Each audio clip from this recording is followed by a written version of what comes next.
જ્યારે દીકરો મૂંઝાઈ જાય ને અને ફરીને ઊભો રહી જાય આમ, અને પાછળથી કોઈ વયોવૃદ્ધ માણસ આવીને ખંભા પર હાથ મૂકીને એમ કહે કે ભાઈ મૂંઝાતો નહીં હો, હજી તારો બાપ બેઠો છે અહીંયા. જેટલો મહિમા માનો છે ને એટલો જ બાપનો છે. બાપ બેઠો હોય તો દીકરો ગમે તેટલી મૂંઝવણમાં હોય છતાં પણ એમાંથી મુક્ત કરાવી દે. સમાજમાં એવા બાપ બેઠા છે, એવા બાપ હોય છે તે ક્યારેય પણ સાર સંભાળ ન લીધી હોય બાપની, પણ બાપને ગામડે ખબર પડે ને કે દીકરો શહેરમાં કાંઈક મુશ્કેલીમાં આવ્યો છે તો 10 વીઘા જમીનમાંથી 5 વીઘા જમીન વેચીને એના પૈસા લઈને દીકરાનું દેણું ભરવા એ ગામડાનો બાપ બસમાં બેહીને જતો હોય છે.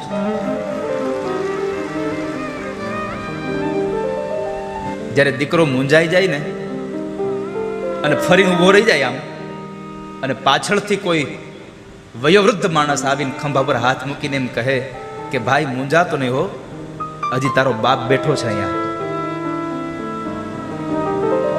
પણ મારે એટલું જ કહેવું છે કે તમને એમ હોય કે મારી વૃદ્ધાવસ્થામાં મારા દીકરાઓ અને મારા દીકરાની વહુ સાથે રહે, તો દરેક બહેનોને મારી પ્રાર્થના એટલી છે, ક્યારેય જિંદગીમાં ભૂલતા નહીં તમારો પતિ પણ કોઈકનો દીકરો છે ને એના મા બાપની ભેગો રહેવા દેજો, તો જ તમારા સંતાનો તમારી ભેગા રહેશે, નકર નહીં રહે.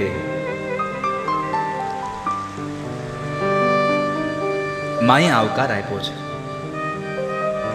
કારણ કે માનો પ્રેમ હતો એના ઉપર.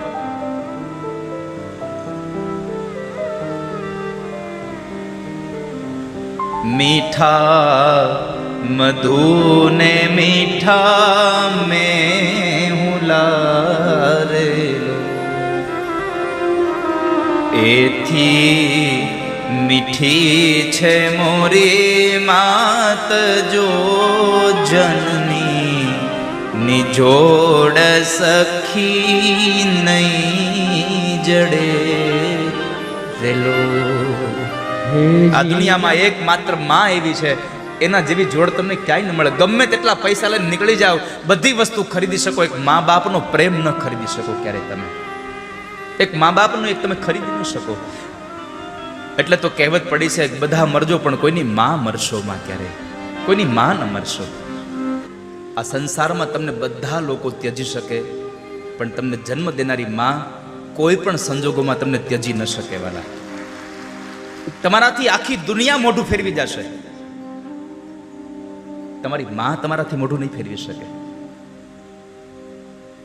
કારણ કે માં મમતાના રસથી ભરેલું વટવૃક્ષ છે.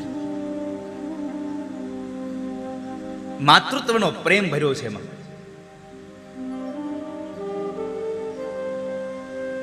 માં શબ્દ બોલું તો આખું મોઢું ખુલી જાય. મોઢેથી બોલું માં, મને હાચે બાળપણ સાંભળે, પછી મોટપની બધી મજા મને કડવી લાગે કાગડા. આ દુનિયામાં માં એક પાત્ર એવું છે કે એની આછી એવી સાડીનો ખાલી છેડો માથે પડે ને તો એ આકાશમાં ધગતા આ સૂર્યનો તાપ તમને બંધ થઈ જાય લાગતો.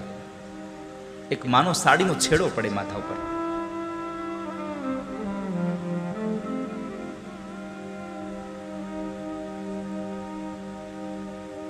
મમતાના રસથી ભરેલું વટવૃક્ષ છે એ માં.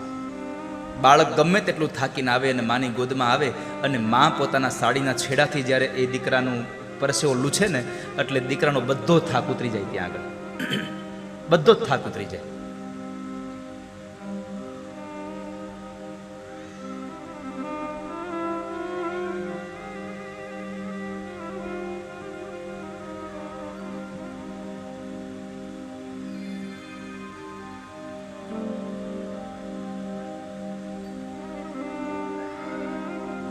પણ કરુણા એ છે વાલા, અત્યારે આ સમજમાં આધુનિક યુગ આવ્યો, ટેકનોલોજીનો યુગ આવ્યો. સમાજમાં મંદિર વધતા હતા ને એનો આનંદ હતો આપણને. ગામડાઓમાં મંદિરનું નિર્માણ થતું હતું ને તો આપણને રાજીપો થતો હતો કે આપણા ગામમાં નવું મંદિર બને છે. પણ દુઃખ એ વાતનું થાય છે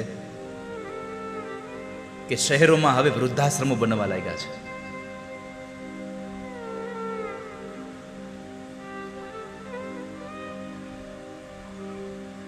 આપણું બદનસીબ છે કે જે આપણે વૃદ્ધાશ્રમો નિર્માણ થઈ રહ્યા છે. અને આ વૃદ્ધાશ્રમો ત્યારે જ નિર્માણ બંધ થશે જ્યારે અત્યારનો યુવાન અને અત્યારની યુવાન દીકરીઓ કથામાં જતા થશે, કથા સાંભળશે, સંસ્કારનો દાયજો સાંભળશે.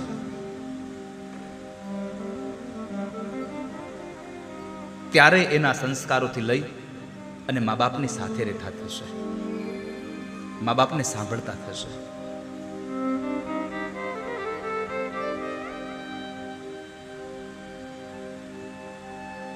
જીવનમાં સુખી થવું હોય ને વાલા, તમારે સંસારમાં સુખી થવું છે તો મારી એક વાત માનજો, જિંદગીમાં કોઈ દિવસ તમારા મા બાપને તમારી ભેગા રાખતા નહીં. જીવનમાં સુખી થવું હોય તો ક્યારેય પણ તમારા મા બાપને તમારી સાથે રાખતા નહીં, જો સુખી થવું હોય તો. આ વાક્યને પૂરું સાંભળવા માટે પ્રયત્ન કરજો. જીવનમાં સુખી થવા માટે તમારા મા બાપને તમારી ભેગા રાખતા નહીં. સુખી થવું હોય તમે તમારા મા બાપની હારે રહેવાનું ચાલુ કરજો. ઘણા પૈસાવાળા, ઘણી હારી નોકરીવાળા શું કહેતા હોય છે, હા મારા બા બાપુજી મારી ભેગા જ રહે. હવે તારી શું ઓકાત છે કે તું એને તારી ભેગા રાખી શકે? તું તારા ફ્લેટમાં સમય આપી શકે ને, તારા ફ્લેટમાં જગ્યા આપી શકે? જરાક વિચાર તો કરી, તારી માએ તને એના પેટમાં જગ્યા આપી હતી, તારી તાકાત છે ને જગ્યા દેવાની? પણ કરુણા એ છે કે એક માં પોતાના 4 દીકરાઓને પોતાની કુખમાં વાસ આપી શકે, પોતાના પેટમાં એને જગ્યા આપી શકે છે. પણ 4 દીકરાઓ ભણી ગણીને મોટા થઈને પરણી જાય ને પછી 4 દીકરાઓ એની માને એના ફ્લેટમાં જગ્યા નથી આપતા, એને વૃદ્ધાશ્રમમાં મૂકી આવે. કાં તો માં વયો વૃદ્ધ હોય છતાં પણ પોતાની હાથે રસોઈ બનાવીને એકલી એકલી રહેતી હોય છે. મારી આપ સૌને પ્રાર્થના છે, તમામ યુવાન ભાઈ બહેનોને મારી પ્રાર્થના છે, મારી વ્યાસપીઠથી કરબદ્ધ પ્રાર્થના છે, જીવનમાં મા બાપથી ક્યારેય પણ જુદા ન રહેશો. ક્યારેક કોઈ સાસુ બોલી જાય તો દીકરાની વહુ ચૂપ થઈ જાય, અને સાસુ માઓને પણ મારી પ્રાર્થના છે, ક્યારેક કોઈ દીકરાની વહુ કદાચ આવેશમાં આવીને કંઈક બોલી જાય તો સાસુમાં ચૂપ થઈ જાય. બસ વાસણ પડે અને ખખડે એની માથે હાથ મૂકી દો ને એટલે એ શાંત થઈ જાય સાવ. પણ જે સંગઠિત પરિવારમાં જે આનંદ છે એ એકલામાં નથી વાલા, એકલામાં આનંદ નહીં થાય. આપણને મારી પ્રાર્થના છે, યુવાન બહેનોને મારી પ્રાર્થના છે, ક્યારેય પણ પોતાના પતિને ન કહેશો કે આપણે હવે જુદું રહેવા જવું છે. અને તમે જો તમારા સાસુ સસરાને તમારાથી જુદા કર્યા તો એક વાત યાદ રાખજો કે તમારા આવનારા સમયમાં તમારા દીકરાની વહુ પણ તમને જુદા કરશે, કરશે ને કરશે, એમાં સંશય નથી. જેવું કરો એવું ભરો, એ ભાવના કદી ભૂલશો નહીં. સંતાન છો, સંતાનથી સેવા ચાહો તો સંતાન બની સેવા કરો.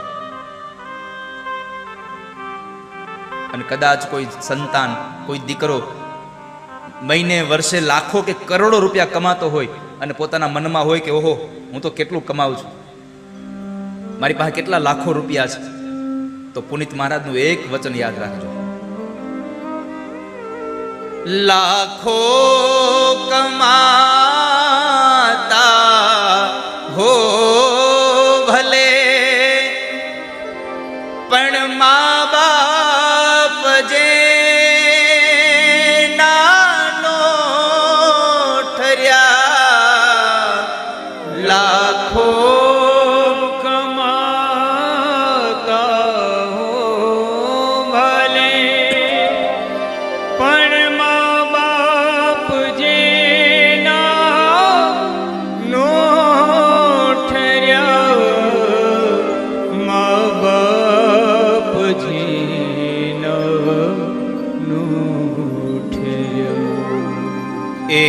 લાખ નહીં બધી રાખ છે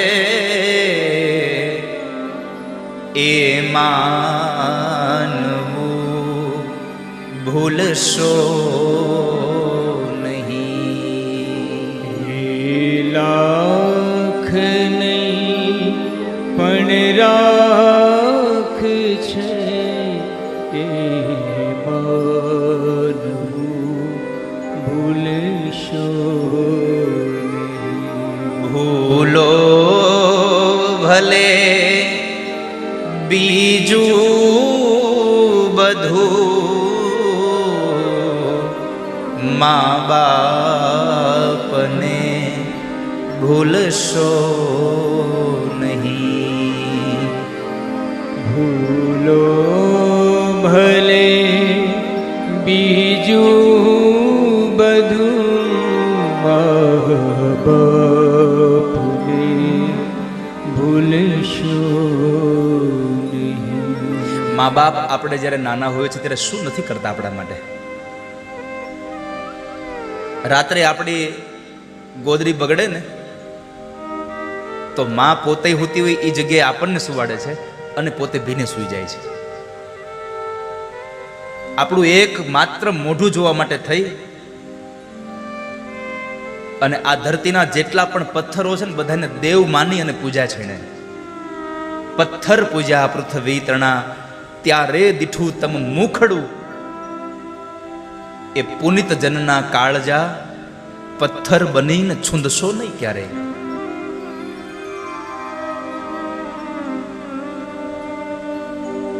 પણ માં તો માં છે વાલા.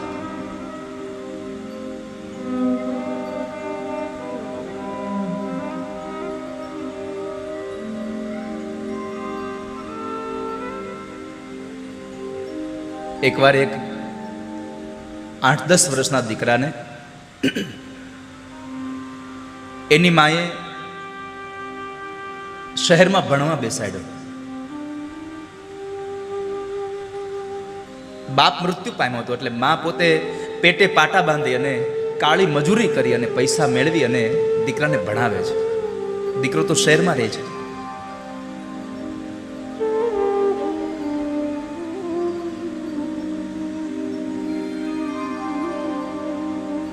દીકરો ભણતો હતો ત્યાં હોસ્ટેલમાં રહેતો હતો. એકવાર માને દીકરાની બહુ યાદ આવી. હાલને હું દીકરાને મળી આવું.